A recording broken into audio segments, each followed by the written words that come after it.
Hello guys, welcome to Yuki Times channel. இன்றைக்கி நம்ம என்ன பார்க்க போகிறோம் அப்படின்னு பார்த்தீங்கன்னா, கமெண்ட்டில் நம்மளுடைய ஒரு சப்ஸ்கிரைபர் வந்து சொல்லியிருந்தார், என்னுடைய ஹால் டிக்கெட்டில் வந்து என்னோடய நேம் ஸ்பெல்லிங் வந்து மிஸ்டேக்காக இருக்குது, அது எப்படி நான் வந்து ரெக்டிஃபை பண்ணுறது அப்படின்னு சொல்லி கேட்டிருந்தாரு. ஸோ அவருக்கு ஆல்ரெடி கமெண்ட்டில் சொல்லிட்டேன். ஸோ தெரியாதவங்க இந்த மாதிரி நிறைய பேர்த்துக்கு இருக்கலாம், நிறைய பேரோட ஸ்பெல்லிங் மாதிரி இருக்கலாம், நிறைய பேருக்கு வந்து அப்பா பேரோட ஸ்பெல்லிங் மாதிரி இருக்கலாம், இந்த மாதிரி நிறையா வந்து உங்களுக்கு சேஞ்சஸ் ஏதாவது இருக்கலாம். அப்போ என்ன பண்ணணும் அப்படின்னு சொல்லிட்டு பார்க்கலாம். நீங்கள் வந்து இப்போ ப்ரெசென்ட்டில் மத்தியமாவோ ராஷ்டிர பாஷாவோ நீங்கள் படிச்சுட்ருக்கீங்க, இல்லை பிரவேசிக்கா படிச்சுட்ருக்கீங்க அப்படின்னு சொன்னால், உங்களுக்கு முன்னாடி ப்ரீவியஸ் எக்ஸாம் இருக்கு இல்லையா, மத்தியமானா பிராத்மிக் எழுதியிருப்பீங்க, பரீட்சை எழுதியிருப்பீங்க. ராஷ்டிர பாஷானா மத்தியமா, பிராத்மிக், பரீட்சையா 3 எக்ஸாமோட சர்டிஃபிகேட்ஸ் இருக்கும்.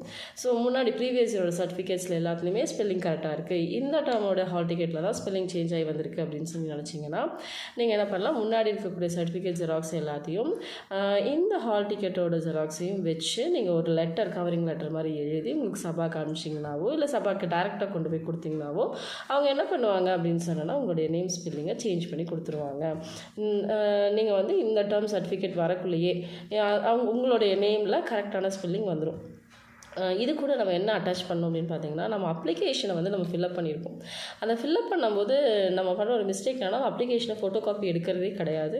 ஸோ இனிமேல் ஃபோட்டோ காப்பி எடுக்கிற பழக்கம் இருந்துச்சுன்னா ஓகே, அப்படி இல்லைன்னா எல்லாருமே அப்ளிகேஷனை ஃபில்அப் பண்ணதுக்கப்புறம் ஒரு ஃபோட்டோ காப்பி எடுத்து வச்சுருக்கோங்க. நீங்கள் தனியாக அப்ளை பண்ணுறதா இருந்தால் நீங்கள் எடுத்து வச்சுக்கோங்க, இல்லைனா டீச்சர்ஸ் வந்து ஏதாவது அப்ளை பண்ணுறீங்க அப்படின்னா உங்களோட ஸ்டூடெண்ட்ஸோட எல்லாத்தோடைய அப்ளிகேஷனையும் நீங்கள் வந்து ஒரு ஃபோட்டோ காப்பி எடுத்து வச்சுக்கோங்க. இன்கேஸ் இந்த மாதிரி ஏதாவது மிஸ்டேக்ஸ், நான் வந்து அப்ளிகேஷனில் கரெக்டாக தான் கொடுத்துருந்தேன், ஆனால் எனக்கு ஹால் டிக்கெட்டில் தான் மிஸ்டேக்காக வந்திருக்குன்னு நம்ம சொல்ல முடியும். ஸோ அதனால் அந்த ஒரு ஃபோட்டோ காப்பி இருந்துச்சு, அப்ளிகேஷனோட ஃபோட்டோ காப்பி இருந்துச்சுன்னா அதையும் அட்டாச் பண்ணுங்கள் இது கூட. அதுக்கப்புறம் so previous year mark card இருந்துச்சுன்னா நமக்கு எந்த டாக்குமெண்ட்டுமே தேவையே கிடையாது. அந்த ப்ரீவியஸ் அந்த மார்க் கார்டு, பரீட்சா மார்க் கார்டோ இல்லை பிராத்மிக் மார்க் கார்டோ வச்சு நம்ம மாற்றிடலாம். இல்லை எங்களுக்கு வந்து அது எதுவுமே இல்லை, நாங்கள் டேரெக்டாக மத்தியமாக எழுதுகிறோம், டேரெக்டாக வந்து ராஷ்டிர பாஷா எழுதியிருக்கோம், டேரெக்டாக பிரவேசிக்கா எழுதியிருக்கோன்னு சொல்வீங்க. ஸோ அந்த மாதிரி இருக்கிற ஸ்டூடெண்ட்ஸுக்கு என்ன பண்ணணும்னா, இந்த அப்ளிகேஷனை வந்து ஃபஸ்ட்டு அட்டாச் பண்ணணும்.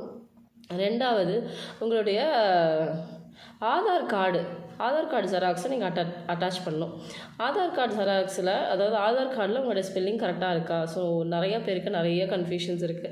ஆதார் கார்டில் ஒரு மாதிரி ஸ்பெல்லிங் கொடுத்துருக்காங்க, ஸ்கூலில் வந்து ஒரு மாதிரி ஸ்பெல்லிங் கொடுத்துருக்காங்க. ஸோ அதெல்லாம் நீங்கள் செக் பண்ணி பார்த்துக்கோங்க. ஸோ எல்லாத்துலேயுமே நீங்கள், அதாவது ஸ்கூலில் இருக்கக்கூடிய ஐடியிலையும் உங்களுக்கோட ஸ்பெல்லிங் கரெக்டாக இருக்கா, ஆதார் கார்டில் கொடுத்த ஸ்பெல்லிங் கரெக்டாக இருக்கா அப்படின்னு செக் பண்ணிவிட்டு, இது ரெண்டத்தையும், அதாவது அப்ளிகேஷன் ஜெராக்ஸையும் அது கூட Aadhaar card xerox and school ID ப்ரூஃபோடைய ஜெராக்ஸ், இது 3ஐயும் அட்டாச் பண்ணி ஒரு கவரிங் லெட்டர் எழுதி, ஹால் டிக்கெட், முக்கியமாக நம்ம ஹால் டிக்கெட் வைக்கணும், ஏன்னா அதில் தான் ஸ்பெல்லிங் மாதிரி இருக்குது. அந்த ஹால் டிக்கெட்டில் உங்கள் நேமுக்கு பக்கத்தில் இது வந்து ராங் ஸ்பெல்லிங் அப்படின்னு சொல்லிட்டு ஒரு இன்ட்டு மார்க் போட்டுட்டு, கரெக்ட் ஸ்பெல்லிங் என்னவோ கீழே வந்து பென்சிலில் எழுதிடுங்க.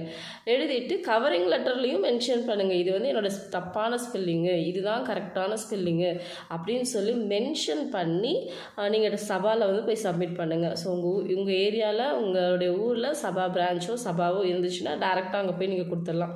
இல்லை மேம் எங்கள் ஏரியாவில் சபாவும் கிடையாது, சபாவோட பிரான்ச் எதுவுமே கிடையாது அப்படின்னு நீங்கள் நினச்சிங்கன்னா, இதெல்லாம் வச்சு நீங்கள் திருச்சி சபாவுக்கான ஸ்டூடெண்ட்ஸாக இருந்தீங்கன்னா திருச்சி சபாவுக்கு அனுப்புங்க. சென்னை சபாவோட ஸ்டூடெண்ட்ஸாக இருந்தீங்கன்னா சென்னை சபாவுக்கு நீங்கள் அனுப்பிச்சி விட்டிங்கன்னா, லெட்டர் அனுப்பிச்சாவே போதும். அவங்க வந்து சர்டிஃபிகேட் வரதுக்குள்ளே அந்த ஸ்பெல்லிங்கை கரெக்ட் பண்ணி நம்மளோட சர்டிஃபிகேட்லேயே அவங்க கரெக்ட் பண்ணி அனுப்பிச்சிடுவாங்க. ஸோ இது வந்து யாருக்கெல்லாம் ஸ்பெல்லிங் வந்து தப்பாக இருக்குதுன்னு நீங்கள் நினச்சிங்களா, அதாவது தப்பாக இருந்துச்சுன்னா இந்த ப்ரொசீஜர்ஸை ஃபாலோ பண்ணுங்கள். தேங்க்ஸ் ஃபார் வாட்சிங் யூகி டைம்ஸ் சேனல். ஸோ இதே மாதிரி நிறைய வீடியோவுக்கு நம்மளோட சேனல் மறக்காமல் சப்ஸ்கிரைப் பண்ணி வச்சுக்கோங்க.